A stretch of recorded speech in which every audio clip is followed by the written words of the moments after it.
Matthew here from miniwargaming.com. And this video is going to be very different from any other video that we've ever created.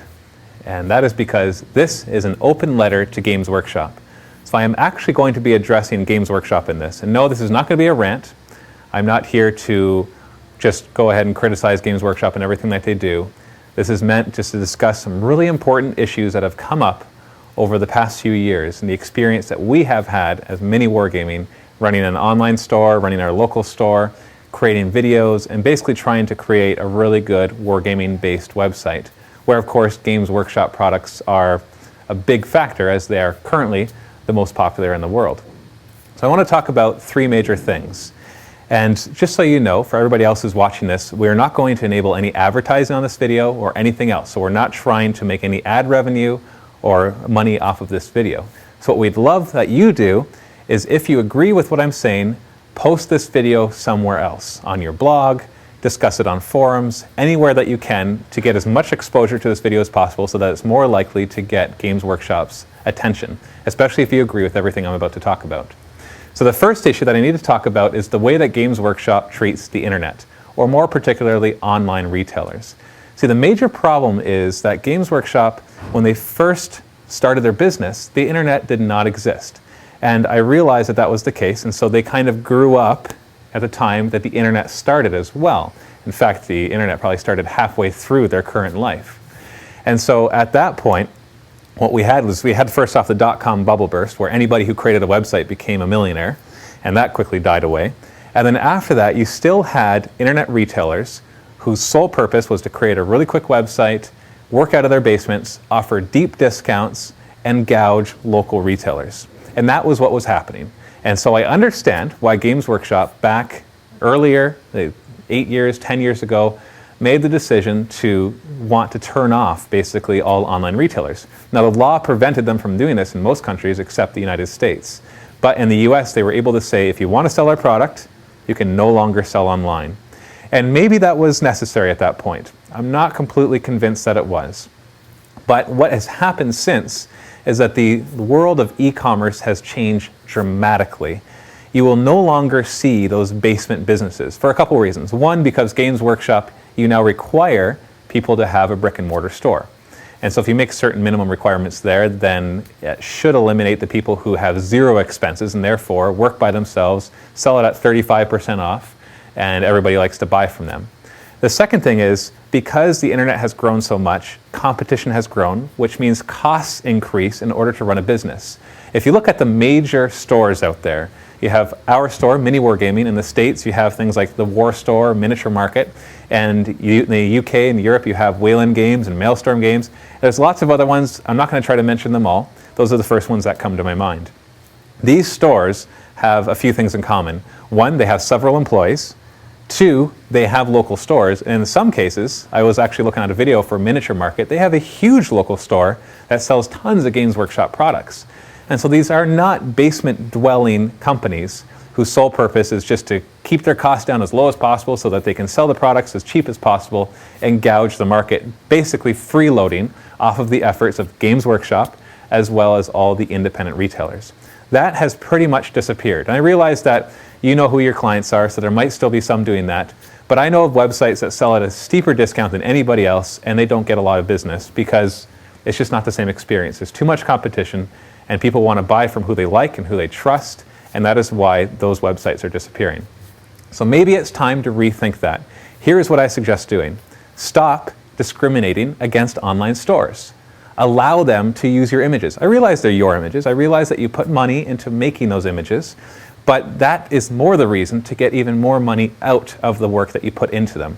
If I were selling a product and I had tons of people selling it for me, and I had put lots of money into developing the miniature, painting the miniature, and taking really good pictures of it, photoshopping it afterwards, or whatever I had to do, and then I said, well, I'm only going to use this on my website and in my catalogs, that would be kind of foolish, because there's all these other people who will sell more of my product so I make more money if I let them use it. You know, I can lay out a license. They're only allowed to use it if they're selling my product. They can only use it to promote my product, but they can use it commercially as long as they are selling our products.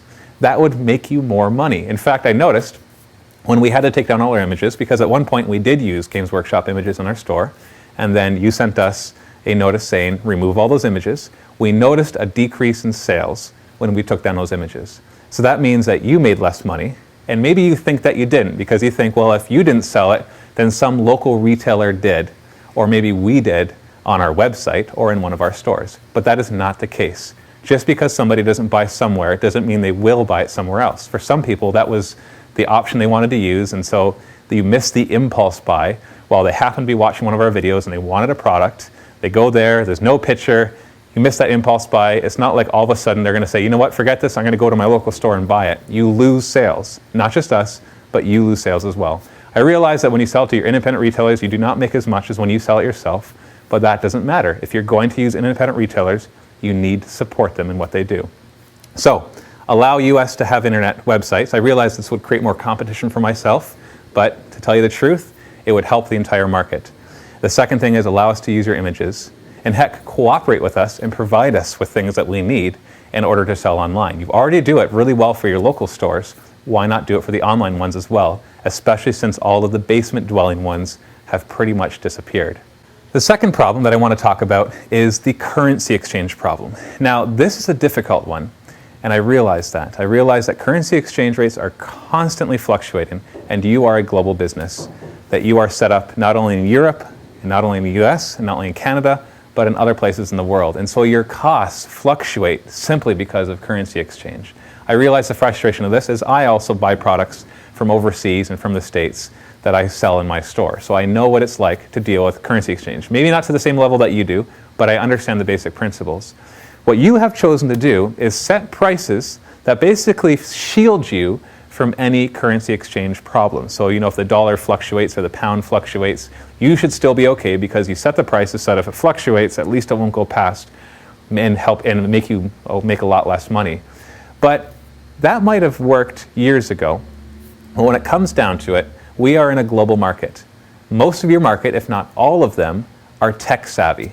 Okay, the age range, the demographics that you're looking at, they are online.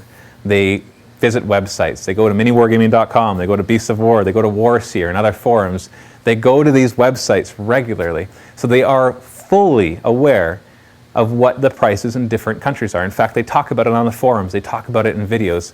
Most people are aware that if they buy it from one country, it's cheaper than another. In fact, until the recent restriction that you put on the European stores to sell to overseas or to Australia or other countries, there was even people that I know in my own store who could buy from the UK stores for cheaper than I could possibly get it at wholesale. And so to them, and it actually arrives still pretty quickly because, you know, mail has increased in technology and things are getting here faster. So the overseas, the size of the Atlantic Ocean is getting smaller and smaller and smaller in terms of shipping times. You are dealing with a global market. You can no longer afford to sell at one price to somebody and another price to somebody else. Now I realize that as a business that is very difficult to rectify, because if all of a sudden you align the prices, the currency exchange changes, and you have to align the prices again, and a product that you're selling today you might have made a few months ago at a different currency exchange rate, and so it might have cost you more to make that, and then you're selling it for less because of the currency exchange fluctuations. I realize that is the reason why you have set the prices the way you do. But what you can do instead, for example, I would love, as a Canadian merchant, to purchase the products in US dollars. Your products are based in the US, they might be made in the US, either way you got them to the US and they are being shipped to me. So if you sell it to me in US dollars, you don't have to worry about currency fluctuation. I also realize it might cost a little bit more to get it to Canada, so I would expect a little bit of an increase in some sort of cost, maybe even charging me shipping, and then I would be able to get it at US dollars. Currently, the US dollar is worth 93 to 98 cents, depending on whether you're buying or selling, of a Canadian dollar, whereas before it was worth $1.10, $1.20, and even as high as $1.30. So the prices have become so significantly different that it really affects our business. And you might think, hey, that's a great thing, but it's not allowing Canadians to buy from Canadians more, it's just allowing Canadians to buy from Americans and Americans to buy elsewhere as well. So it's not a solution. It's also not a solution to put up a fence around areas and say, you know, in Europe, you're not allowed to sell outside of Europe. That is going to hurt loyalty, which we'll talk about in a second. Instead, what you need to do is sell to Canadians in US dollars and sell to Australians in British pounds. It's very easy to do now with the current market the way it is. My credit card lets me buy in any currency that I want, and they'll do the exchange. Some credit cards will even charge people for the exchange rate, but that's what they have to deal with if they want to deal with an overseas company. And I realize also that it might be more expensive to get your product to Australia. So there might be additional costs that won't be exactly equal from buying from one or the other, but it will align the costs a lot more. So no more of this currency exchange huge difference that allows people to buy overseas at way better prices. If you want to fix it, don't restrict merchants and call them freeloaders at the same time. What you need to do is change your business practice to align to the market the way it is today, not the way it was 20 years ago. The last thing I want to talk about is competition. Now, up until now, you've been your own thing, you've had a monopoly on the market, and you're able to do pretty much whatever you want with whatever repercussions because there's not really a substitute. There are a ton of other miniature companies out there, but you know that you are the best. And when it comes to it, I agree. You make the best miniatures at the quantity that you do. There might be some other individual companies that make better miniatures, but they do it in such small scale that they're not really a substitute in terms of I'll play that game instead of Warhammer. When people come into my store, I know that one of the biggest factors of what game they're going to play is what does everybody else play. Because the last thing you want to do is start a game by yourself and not have anybody else to play against. So you have the monopoly, however you're losing it. And not because of something that you've done, but more because the market is evolving and that other companies are going bigger, especially companies like Privateer Press. I'm sure that you're aware that they're taking more and more of the market. You might not be worried about them yet, but they are getting bigger. So the biggest thing that you need at this time is actually two big things. Is one, better loyalty from your own fans. You already have a lot of loyalty, but there are a lot of things that you've done in the past few years that have hurt that loyalty. And while people might moan and complain and make ignorant results as to why they're no longer going to buy GW products, the truth is they didn't really have a choice. They either had to quit the hobby or fork out the cash and the price increases or whatever they had to do. So there's a better way to approach this with PR. And I'll give you a few examples. First off, you shouldn't call one of your biggest clients a freeloader. I'm not talking about me, I'm talking about one of your UK stores. When you decided to put your trade embargo, you actually used the word that they are freeloading off of the work in Australia. And while that might be partially true, because they're not really adding to the Australian market with what they're doing, calling your biggest client, or one of your biggest clients, a freeloader cannot help PR. Because if they're your biggest client, first off, you're hurting your relationship with them. Second off, they're going to pass on that information to their clients. And if they're one of your biggest, that means they have a lot of your customers who are listening to them. And so that is really bad PR and is not going to help loyalty. And in fact, I saw everywhere people were complaining about that. And I realize that people will complain. Don't get me wrong, people complain about things that we do. If our videos aren't quite as good or other things that happen, they'll complain. And that's just the nature of people in general. You'll see complaints as you get to be a bigger company. But there is a certain point where you have to sit back and think, should we have done that? Is there something that we should do about it? Another thing would be the recent resin price increase trade embargo combination. Now, I like the resin miniatures. I know that there's some miscast going on. I know that some people are complaining about that quality. But in the end, I think they're great. I think that they are a very high quality miniature and that over time, they'll become a big mainstay in your lines. But when you released the resin ones, you had at the same time or around the same time announced another price increase. Now, even our educated customers thought that you were raising the prices because you were coming out with resin. In fact, I even thought that until I got the list of things that you were changing the prices on, and I realized that books were included in it and plastic miniatures were included in it, and I realized, oh yeah, it's June. This is when Games Workshop does a price increase. So doing it simultaneously to that actually made pretty much everybody think that you were doing it because you were switching to resin. And the common knowledge is that resin is cheaper than metal. Now, whether that is the case in your situation, I don't know. I don't know exactly what kind of resin, I don't know your costs. But the common, what people think mostly is that resin is cheaper than metal. So by switching to something that had a perception of being cheaper and at the same time announcing a price increase, that was a lot of flack that you received unnecessarily. If they were done separately, then people will complain about resin and they would complain about price increase, but they're going to complain anyway about any changes. Like my mother complains every time a software change happens in one of her programs because she hates change. People don't like change. So you know that you have to deal with any backlash whenever you make any changes to anything that you do. But at least people wouldn't see it as, hey guys, we're switching to a cheaper method and we're going to increase prices at the same time. And that is what the way people saw it. And it took a lot of convincing to certain people to say, no, it's nothing to do with that. Resin might be cheaper, but they're just doing their price increase as normal. And then in the same time, within a week or two of it, announcing that you're doing that embargo or whatever you want to call it, that European stores can't sell outside of Europe. That's just a triple whammy at the same time. So people are like, well, not only are they doing this and doing this and doing this, and they put it all together, and that might actually be enough for them to lose all loyalty and switch companies, quit the hobby, or whatever they are going to do. So individually, they would have created complaints, but most people would have, forgot about it and moved on, especially when they saw the quality of the resin miniatures. The second thing, the price increase, people always complain about that, and then they move on and they buy what they can. And then the third thing, the European embargo thing, people would have complained about that. That's bad PR. Maybe you could have phrased it better, or maybe not done it at all and just changed the way that you do pricing. But they would eventually forgot about it and moved on. But putting all three together was probably a bad PR move. As other companies rise in power and they get stronger, they will become a substitute. They already are. Privateer Press products and other companies are already a substitute. We have a lot of War Machine and Hordes players in our club, and we have a lot of Warhammer players. But War Machine has definitely been growing in popularity very, very rapidly, which means when somebody comes into our store and there's loyalty issues with GW and there's not with Privateer Press, there's more of a chance that they're going to do that. Or people who are already in Warhammer might switch over when they see that War Machine and Hordes is not doing the same thing that you are doing, at least not right now. Maybe once they're bigger, they'll make some of the same mistakes. Which brings me to the last point when it comes to talking about competition. You need to really take a look at your starter sets and how much it costs to get into the hobby. I remember my first experience at the Games Workshop. I walked in, I was greeted by a really good, enthusiastic Games Workshop employee, and he got me excited about Lord of the Rings. And when I asked him how much, or what did I need to get started, he showed me the Mines of Moria box set, and it was like $80 or $90 at the time. And I didn't really think about it. It was like, yeah, $80, $90, it's pretty expensive, but I'll get into it. But now you have other companies that you can get started for $50. A battle box from War Machine is $50. I realize that we are talking about completely different things. Mines of Moria, Assault on Black Reach, they have tons of miniatures in them. They are so worth the price that you're charging. In fact, they are one of the most cost-effective things. But it doesn't change the fact that that is your starter set.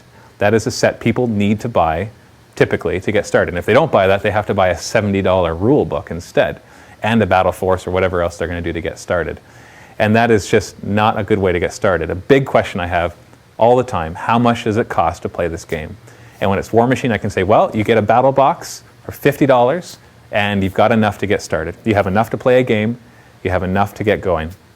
But if I say, you need Assault on Black Reach, which is $120 now in Canada, you've just raised the price on that, and that does not cover the glue or all these other things, which I realize you also need to buy for the Privateer Press one. All of a sudden that adds up to $140, $150, $160. And the mother with her 13-year-old kid is going, holy cow, that's just what it costs to get started. Obviously it's going to cost even more to really get into it. So you need to reevaluate how you're going to handle that. There's a lot of ways, obviously, you can deal with that. You've probably already thought of them in your marketing, but you need to think about them a lot more because substitutes are coming in. You had the monopoly for years. That is no longer going to be the case. You probably have a decade, maybe 2 decades at most, before Privateer Press is pretty much able to take the business that they need. They're not going to put you out of business, but you are going to notice, if you haven't already, that they are going to take a chunk of it. And then other companies are going to follow suit. And over the next 10 to 20 years, you're going to see that popularity rise. And you know what? You started it. You got everybody into wargaming. You really made it popular. You're the reason that we all love this. But that means that you need to be careful that you're not the same thing. Like it happens in history with other companies. Often the first company that comes along in a market, the second company that comes after them really beats out that first company. Because the first company creates the market and the second company sees everything they're doing wrong and does it right. If you look at car companies, Ford started, GM came in, GM is doing better, or at least was doing better. I'm not going to try to comment on that for current times. But the same thing happens in so many different markets where the one pioneers and the second one comes in and says, hey, that's a great idea, but I have a better way to do it. And they do better. So you got to be careful that you don't become that first company that created the market and then loses it because they lose touch with it and they ignore new technologies and everything else. Especially when everything that you're doing, you talk about you don't like online marketers or online retailers, and you have an online site that's available all over the world with inexpensive shipping and really fast everything. You're competing against your own retailers, which I realize you have to do because of your business model, but you need better PR. So this is my open letter to you, Games Workshop. I hope that it's come across professional. I'm not trying to rant. I'm just trying to give constructive criticism on the way that I've seen you running your business for the past 3 years. I personally love your games. I think there's some balance issues in 40K, but who doesn't? I think that you make awesome miniatures. It's an awesome experience that you have created for wargamers everywhere in the world.